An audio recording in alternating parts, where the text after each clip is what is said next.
ఓటర్లను ప్రభావితం చేసేందుకు మద్యం పంపిణీ, డబ్బుల పంపిణీ, బెదిరింపులకు పాల్పడి సోమనాయక్ తాండా సర్పంచ్ పదవిని ఏకగ్రీవం చేయడాన్ని వ్యతిరేకిస్తూ పంతుల్ తాండా గ్రామస్తులు శనివారం కామారెడ్డి జిల్లా కేంద్రంలోని జిల్లా కలెక్టర్ కార్యాలయం ఎదుట భారీ ధర్నా నిర్వహించారు. ఈ సందర్భంగా ఏకగ్రీవంగా ఎన్నికైన సోమనాయక్ తాండా సర్పంచ్ పదవిని రద్దు చేయాల్సిందిగా వాళ్ళు డిమాండ్ చేశారు.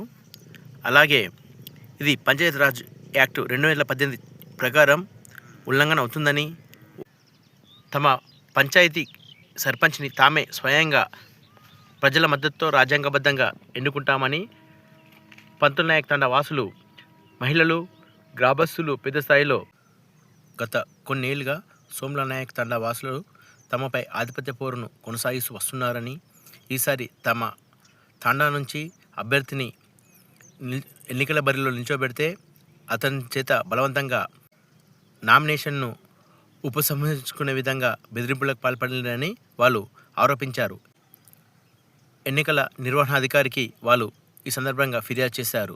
ప్రజాస్వామ్యంగా రాజ్యాంగబద్ధంగా పంచాయతీరాజ్ యాక్ట్ 2018 ప్రకారం తమ ఓట్లను తామే స్వయంగా వేసుకునే అవకాశం వెసులుబాటును కల్పించాలని వాళ్ళు జిల్లా ఎన్నికల నిర్వహణాధికారిని కలిసి వినతిపత్రం సమర్పించారు.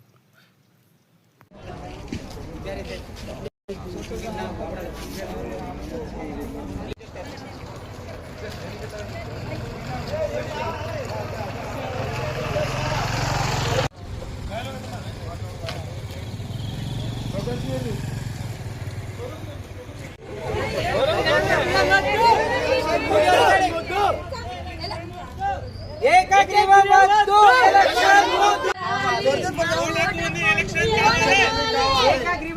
ఎలక్షన్ ముద్దు, ఏకగ్రీవం వద్దు ఎలక్షన్ ముద్దు, ఏకగ్రీవం వద్దు ఎలక్షన్ కావాలని చెప్పు. ఏకగ్రీవం వద్దు ఎలక్షన్ కావాలి, ఎలక్షన్ కావాలి, ఏకగ్రీవం వద్దు ఎలక్షన్ కావాలి, ఎలక్షన్ కావాలి, ఏకగ్రీవం వద్దు ఎలక్షన్ కావాలి.